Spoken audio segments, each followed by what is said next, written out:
Hello, I'm Executive Chef Joseph Schutze, and welcome to our kitchen.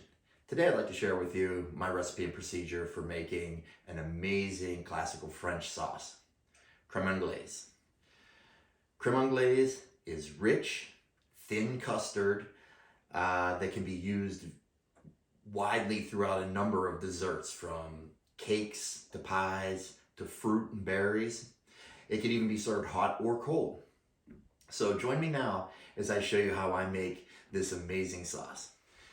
This time I'd like to give big thanks to all of my subscribers. I really appreciate your support, and it motivates me to put out more material every week.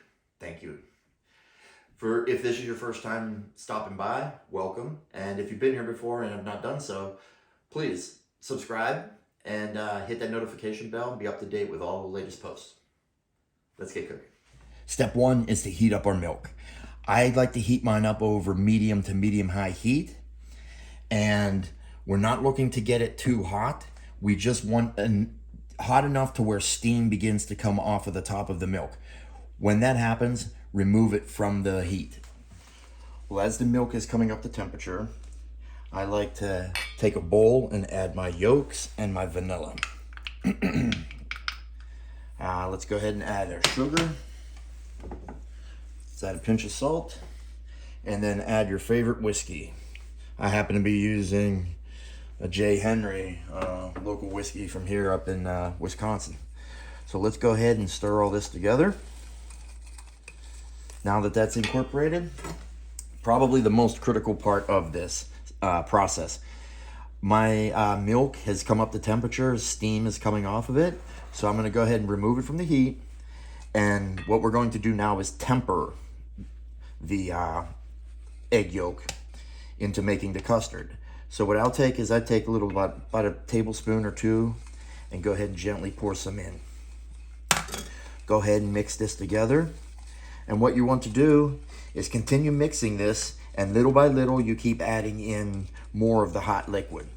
This will slowly bring the yolk mixture up to a more reasonable temperature, to where it's able to be poured into the hot liquid and not scramble on contact. One more time. Now we're going to add this back to the hot milk mixture. Go ahead and stir. Take it back to the heat and reduce the temperature to medium heat. And then we will continue to slowly cook this and stir it continuously. And our temperature, we're getting close to it. I can feel it already, just as to how the consistency on it is. So we will go ahead and take our temperature, and we'll use our digital thermometer, and we're 172. Now at this point, we will remove it from the heat and strain it.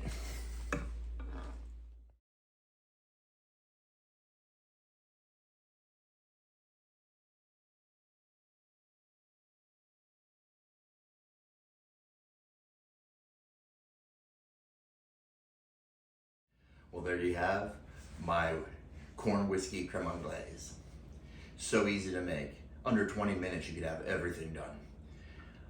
However, I would recommend strongly, one, do not be in a hurry, do not cook it too fast. Having a good ratio with the egg to milk is important. Too many egg yolks will obviously yield you something more into flan or other firm custards, and a little less will just yield you a little more of a watery or runny sauce. On this one, mine is a little on the thicker side, and there's a reason for that. I'm making this batch right now to serve with a sweet potato and ricotta beignet in my little homage to Mardi Gras and Fat Tuesday. So I want it to be thicker. Now, I can always cut back a yolk and use it to where it'll run a little more on the plate if I'm serving you with something like a chocolate flourless cake or something that's really rich and heavy. Then I tend to go with a lighter sauce. Well, I hope you enjoyed it, the demonstration, and I also hope you give it a shot. If you've never had it before, the best way I can describe the flavor is if you take the absolute best vanilla ice cream and melt it and add a little bit of whiskey to it, there you have it. It literally tastes like a melted ice cream. Just so rich, so flavorful, and yet this just dumped over berries, French toast, pancakes, pie, cake, or just dipping in donuts, fresh made, or beignets in this case. Yeah, it really is an amazing sauce. Give it a shot and tell me what you think. Thanks again for joining. Bye.